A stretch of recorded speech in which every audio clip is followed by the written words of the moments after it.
भारत के बढ़ते दबाव से चीन परेशान हो गया है। राजनयिक और कूटनीतिक तरीके से चीन को पटखनी देने के पीएम मोदी की योजना के बाद चीन बैकफुट पर आ गया है।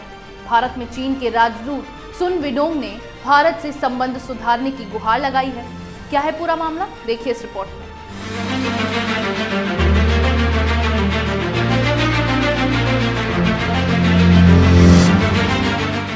लद्दाख में चीन और भारत की सेनाओं के बीच झड़प के बाद से दोनों देशों के बीच संबंध बेहद खराब हो गए हैं।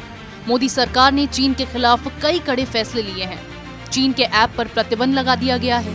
चीनी कंपनियों के ठेके रद्द कर दिए गए हैं। इसके साथ साथ चीनी सामानों के बहिष्कार का अभियान चलाया जा रहा है। भारत के दबाव के बाद चीन अब बैकफुट पर आता दिखाई पड़ रहा है। चीन का सुर थोड़ा धीमा हो गया है। भारत में चीन के राजदूत सुन विडोंग ने इसी बात का संकेत दिया है।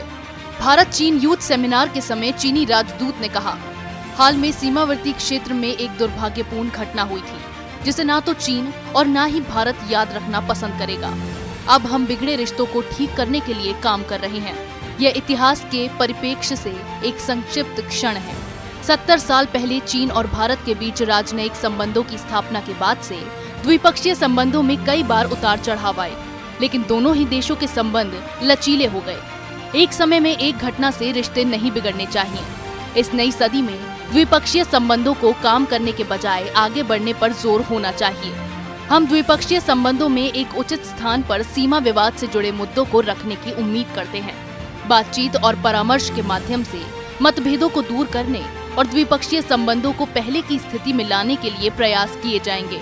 भारत और चीन को विवाद को किनारे कर शांतिपूर्वक रहना चाहिए। दरअसल गलवान घाटी में हुई हिंसक झड़प के बाद दोनों देशों के बीच कुछ बातों पर सहमति तो बनी है, लेकिन चीन अब भी पैंगोंग लेक और हॉट स्प्रिंग क्षेत्र में समाधान की कोशिश नहीं कर रहा है।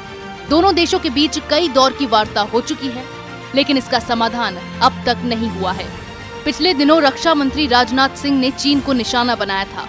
उन्होंने कारगिल का उदाहरण देकर दुश्मन को मुंह तोड़ जवाब देने की बात कही थी। इसके साथ ही chief of defence staff Bipin Rawat ने भी चीन को कड़ा संदेश दिया था। उन्होंने कहा था कि अगर राजनयिक स्तर पर सीमा विवाद का समाधान नहीं होता है तो सैन्य विकल्प का रास्ता अपनाया जाएगा। इस बात से चीन की परेशानी भी बढ़ गई है। चीनी राजदूत ने सीमा विवाद के समाधान की बात की है। उन्होंने गलवान घाटी की झड़प को दुर्भाग्यपूर्ण बताया है। वे इसे ऐतिहासिक भूल बता रहे हैं। चीन के बदले रुख इस बात का संकेत दे रहे हैं कि चीन अब बैकफुट पर आ गया है।